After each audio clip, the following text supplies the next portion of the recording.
Are you ready for a nighttime adventure? Me too. If you're ready, grab a flashlight and come along with me.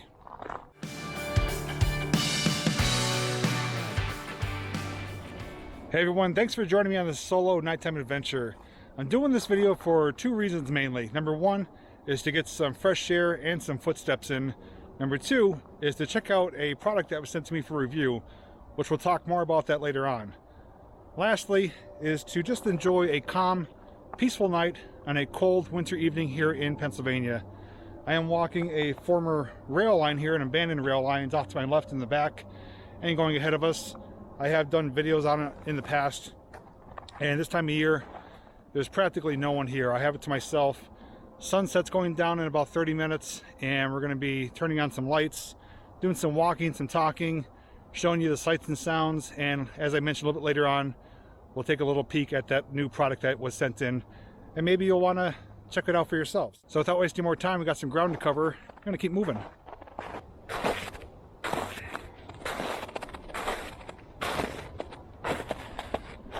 There is still some snowfall back here out in the open areas. Most of it is melted, but back here under the canopy there is still coating. And there's something I want to show you here, which I found over the summer of 2020.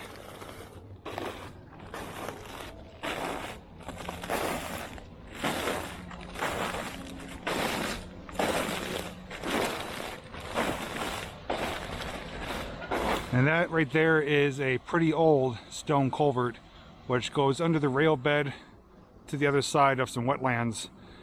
And I do have plans to return in warmer weather to walk through it. You kind of have to hunch over to make your way through, but it is still worth checking out. Never been through that one before, but it does flow, and I do have it marked with blue ribbon as the trail that the water is taking. So you will see this again in the coming months. We'll be getting our feet wet and going through there.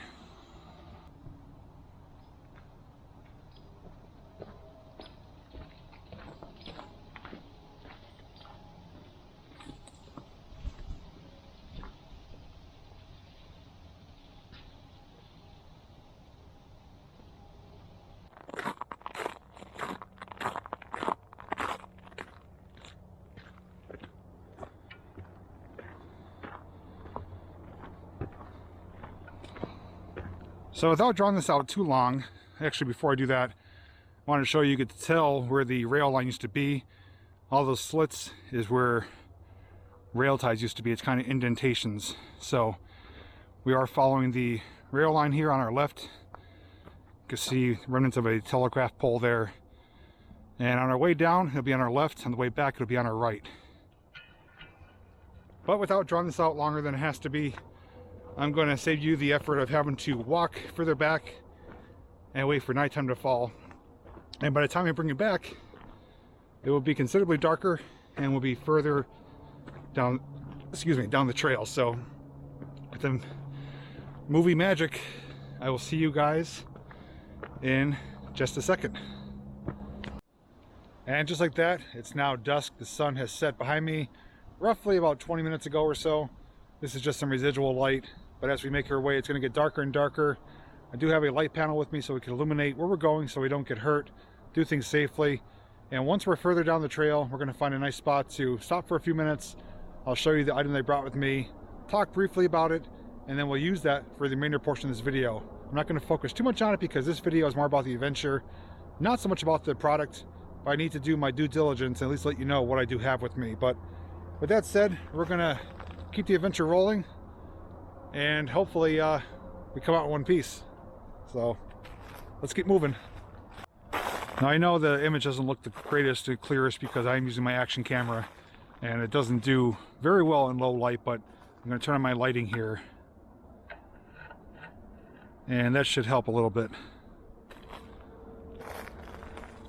I'm on a side trail now. I got off the main trail that I was on, which is off in the distance to the left. We are going to meet up with it in just a little bit. And you will hear some traffic in the distance. That is Interstate 81.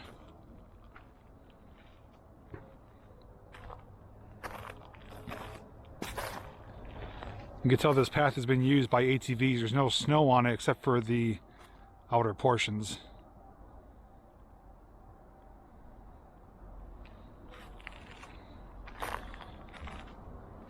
And make sure, if you guys are enjoying this little nighttime adventure with me, the best and easiest way to show your support is to give one of these.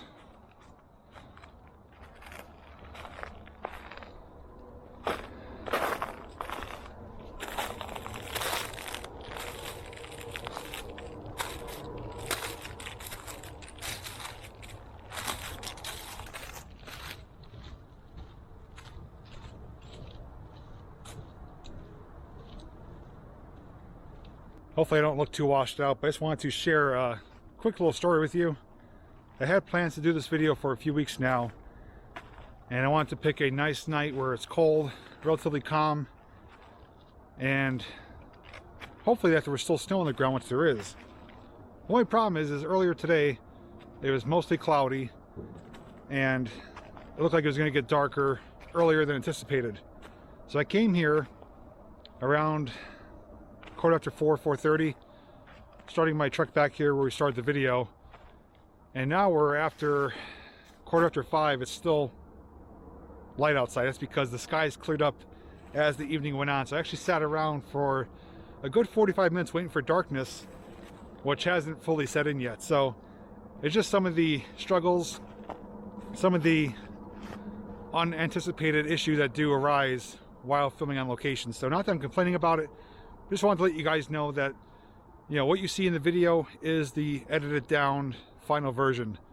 What actually takes place is very time consuming, some waiting around, some standing around, and that's just the way it goes. But Mother Nature cleared up her skies and prolonged the daylight for an extra at least half an hour. So otherwise, everything else is going according to plan, and we can get back on the trail, follow this out to the main trail next to the old rail line.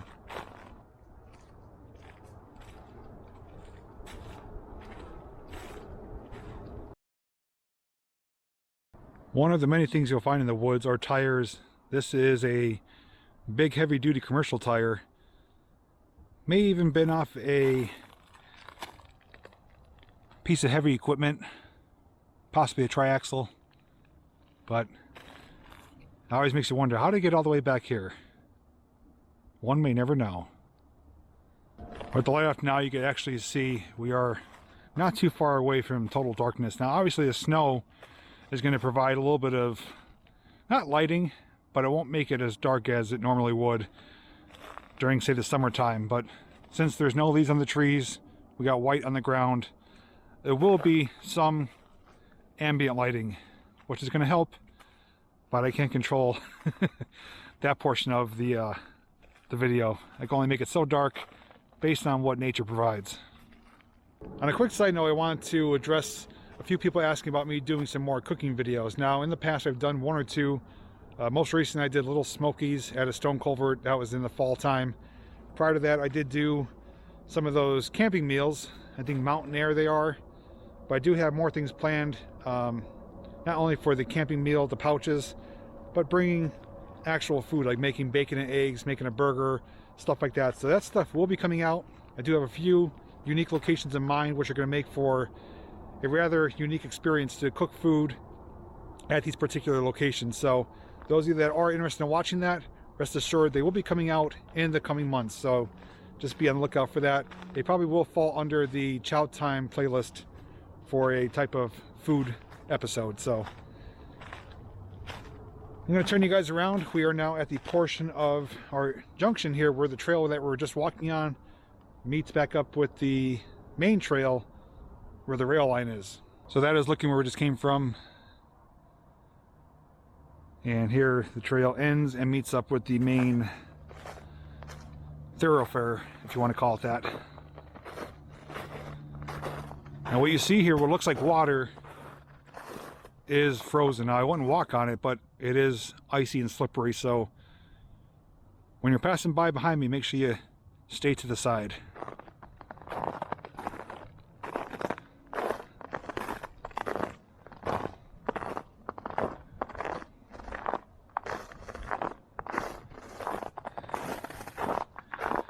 It's going to get significantly darker up here because there's actually a nice canopy, almost tunnel-like formation with some pine trees and evergreens. So you can see straight ahead. It's a straight and narrow path, but it is much darker because of all the evergreen trees.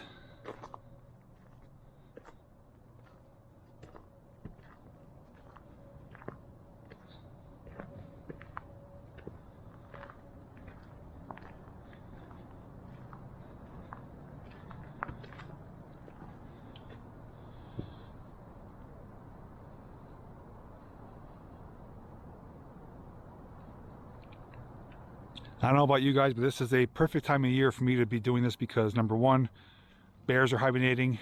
Number two, there's no insects, mosquitoes, or bugs. Number three, there's no snakes. So despite being cold, if you dress appropriately, it is much more favorable conditions for being out in the woods and nature. Now the lights turned off and the sun fully set and ambient lighting going away, you can truly see how dark it is. Now when I tilt down, you're probably not going to be able to see much of anything.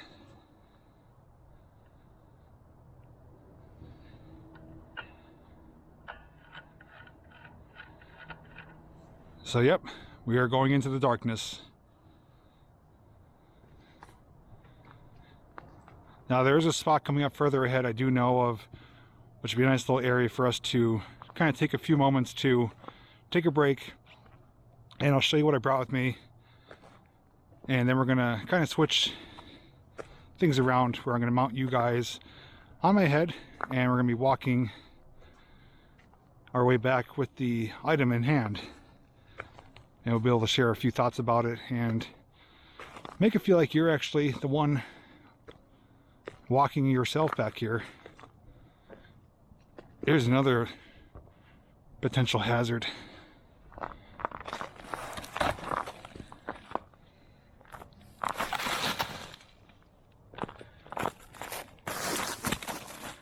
Okay, so I'm going to save you the hassle of having to walk around these puddles and stuff like that. I'm going to get to the little area that I know of, and from there we'll pick back up with the video and check out the little gadget that I brought with me.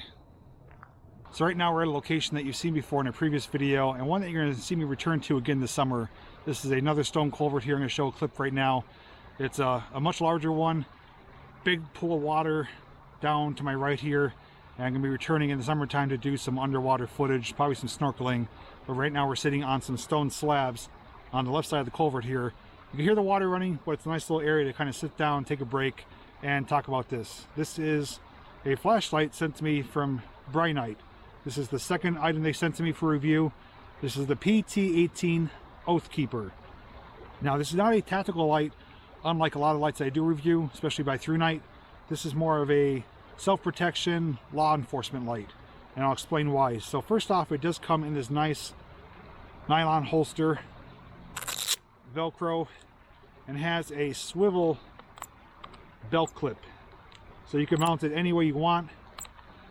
But the unique thing is it actually has holes on the bottom and on the top. That's because it allows you to use the light in the pouch, which I've never seen before. So right now I can hit the tail switch here and light it up, and it's still working inside the pouch. So that's a pretty cool design. Makes it rather efficient, so you don't have to sit there and fumble about ripping it out. If you need light really quick, you just grab the whole pouch, hit the tail switch, and you're ready to go. Now this does have actually 3 buttons for operation. It has 2 prime tail switches right here and a side button right here. So the side button is a secondary switch which allows you to cycle through your light modes like low, medium, high, turbo, strobe, SOS. But you're primarily going to be using these 2 buttons here. The main button, the big button here, is your turbo button. You hit that, that is over 2000 lumens output. The smaller button, which you hold, is a strobe button. So you're probably wondering, maybe wondering, why is it designed like that? Because this is designed to kind of fend off an attacker, distract someone's vision, and without having to go through different light modes, you have, I'm going to show it on myself here, strobe or turbo, super bright, and it's very simple thumb design here. On top of that, it does come with this wrist strap lanyard. This is not just any ordinary lanyard though. This is actually made of paracord. This does come free included, and this is great for other situations, like if you need to replace a boot like a shoelace on your boot, or to tie down a hammock or something like that. So you do have a nice strand of paracord, which is detachable, but it does come with it, and you could adjust it. And right there, now it's attached, and it's strong cord, it's not going to go anywhere. There is another feature with this too. For charging, it has a magnetic charger. There's a little side port here, comes with a magnetic charger which illuminates when you plug it in. All it does is it grabs onto that with magnetic pull, and it starts charging. The light here on the button will illuminate red. When it's fully charged, it will turn blue. But magnetic charging, you never have to remove the battery. But inside though is a rechargeable 3100 milliamp rechargeable battery. It does come included. And there is a good thing and a bad thing about that charging port, and I'll explain that in a little while. One more thing though I need to show you. It actually comes with this. This is a ring. And I'm going to put it on here and explain what it's for. So right now it's a ring attached. This is for your finger to have a good firm grip on this. So when you're depressing the buttons with your thumb, you can let go. It's not going to fall out of your hand. So this is a nice additional feature to give you a grip which is detachable. Also, it has a little point on it which you may or may not be able to see. You hit someone with that, it's going to hurt. So that's a form of self-protection. So if someone was coming at you, if they're still coming at you as you're trying to blind them, you smack them with that point. That hurt someone coming. You smack them with this, it's going to hurt. So detachable ring, detachable paracord, rechargeable battery, and that is a look at the PT18 Oathkeeper by Brinyte. I do want to thank Brinyte for sending this out to me for review. But now we're going to put it to the test. I'm going to mount you guys on my head. We're going to continue in the darkness down the trail using just this light alone. Alright, I know you can't see anything right now, but you are mounted on my head. You could take the position of leading the way. And just to show you, I do have my light panel here. That is on full brightness. It shows in the immediate area pretty good, but not too far in the distance. Now I'm going to power on the Brinyte Oathkeeper. Now this is more of a concentrated beam, shows much further. And here's with both of them. Combination of both, you have the perfect lighting, floodlight and spotlight, but we're going to be using just the Oathkeeper here. And I'm going to demonstrate too the strobe function, so be prepared for some strobe lights. That is just depressing the smaller tail switch there, and that is a great little strobe feature. And now this light, I'm not going to talk too much about it, but I do want to mention just a couple things. Number one is that this is a great light to have for a situation like this, because I am alone. Although I can handle myself in most situations, you never know who or what you may encounter.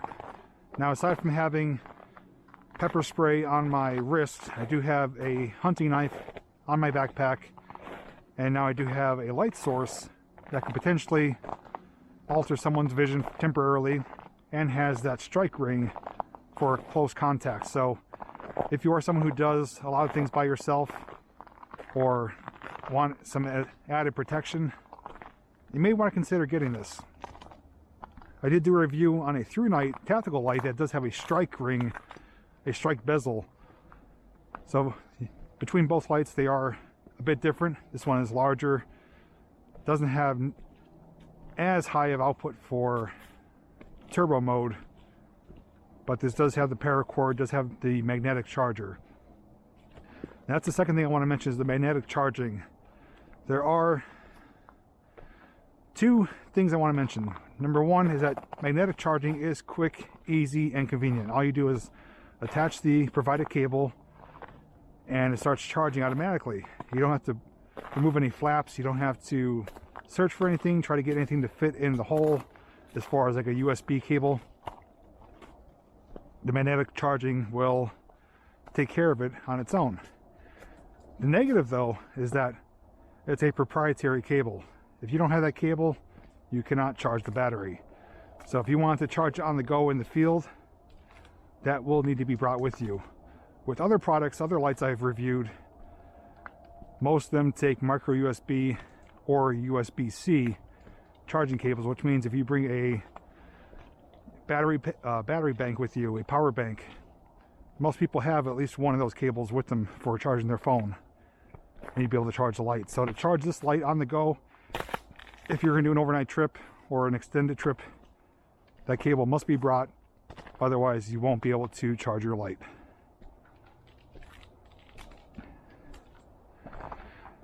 Now, as comparison, I know my action camera is not really fulfilling its duties as to what I see. This light is actually pretty bright.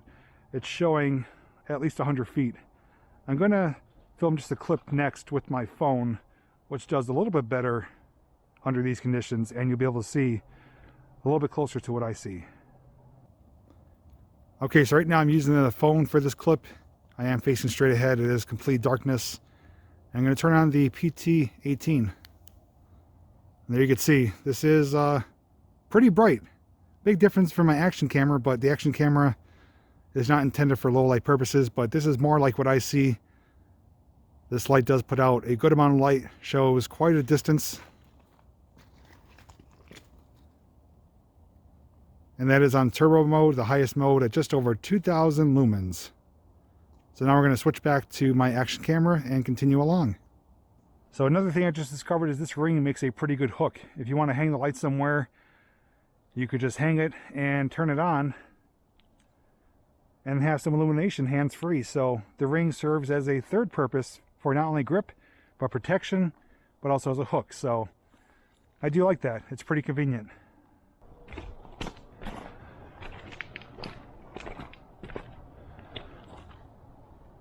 Obviously people come back here, but it's always disappointing to see when people leave their trash behind, cigarettes and water bottle. If you could carry it out here, I know you could carry it back.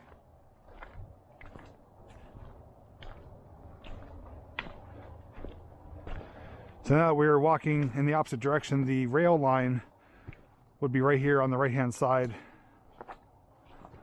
There are some rail ties still there. If you look closely, you'll find some of them.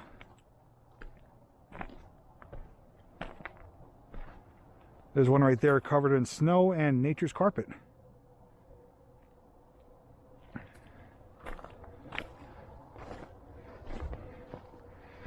So for some future nighttime adventures, I'm going to try to decide on what cameras to use, because the action camera is the most convenient.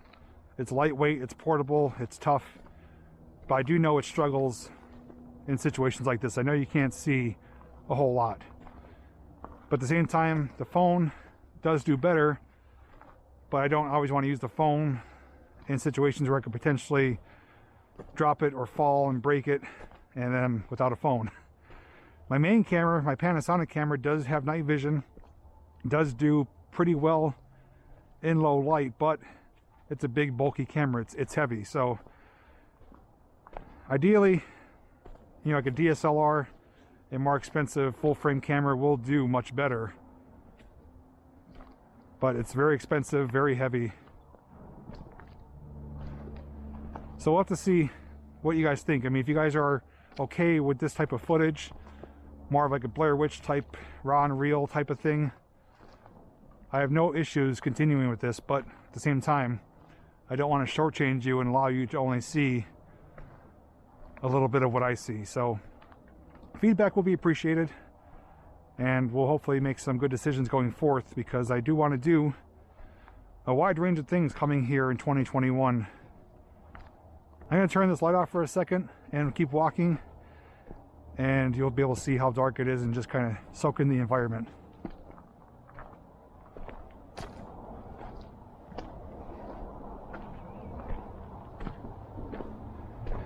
Now I can actually see a little bit. It does help that I'm on the main trail, but the snow, which you guys can't see at the moment, is indeed helping. It is giving me a little bit of a path to follow, so it's not too terribly difficult for me to walk without a light. And there's the snow and the ice.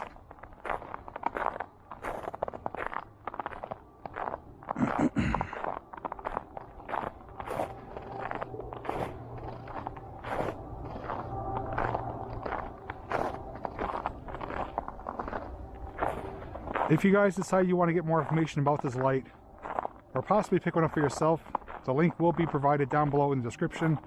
The price does vary a little bit, so you could try shopping around, but the link I'm going to provide will have the most up-to-date price. And although Brinyte lights are a little bit on the more high-end,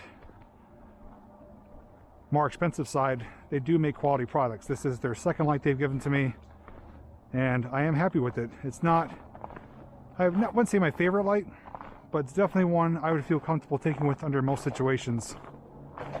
The only thing I prefer is if it had more of a wider beam of light, more of a floodlight. But this is good for something like this. I could see far away. So if you're doing nighttime trails, if you're doing caving, anything that requires a bright light, ease of use, and showing at a distance, this is definitely something to consider using. But I know you guys don't want to hear me ramble the whole time, so I'm going to keep walking. I'm going to cover some ground, and then we're going to be wrapping things up from there.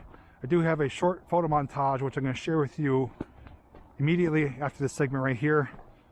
Once the photo montage is done, I'll be back to bid farewell.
Alright guys, don't mean to scare you with the lighting, but I need to illuminate myself a little bit. I first want to thank you for joining me for this solo nighttime adventure. I had a great time. And in case you were wondering, I forgot to mention, the temperature is in the mid to upper 20s, slight breeze of like 5 to 10 miles per hour. And with us moving the whole time, it wasn't too bad. Stayed pretty warm. A couple of fingertips are a little chilly, ears a little chilly, but other than that, doing fine though. Not too far away from the car, so I did make it back in one piece. Hopefully you did as well. I don't think anyone tripped and fell, so that's a good thing. Don't forget, if you want to get more information about this light, check the description down below. And for some more awesome adventures on the way, make sure you are subscribed to the channel and to have that notification bell rung. So with that said, thanks for watching. Stay safe, stay warm wherever you are. And as always, I'll see you in the next video. Here's just a little bit of bonus footage for those of you who did stick around. It's not nighttime yet, but the sun did go down. And aside from traffic in the distance, it's really quiet, slight breeze, but I want to show you the colors in the sky. I know this camera doesn't do so well in low light, but from what I see on the screen, it's pretty close to what I see here in person. Got oranges, yellows, blues, reds. It's pretty amazing. Just want to share that little clip with you.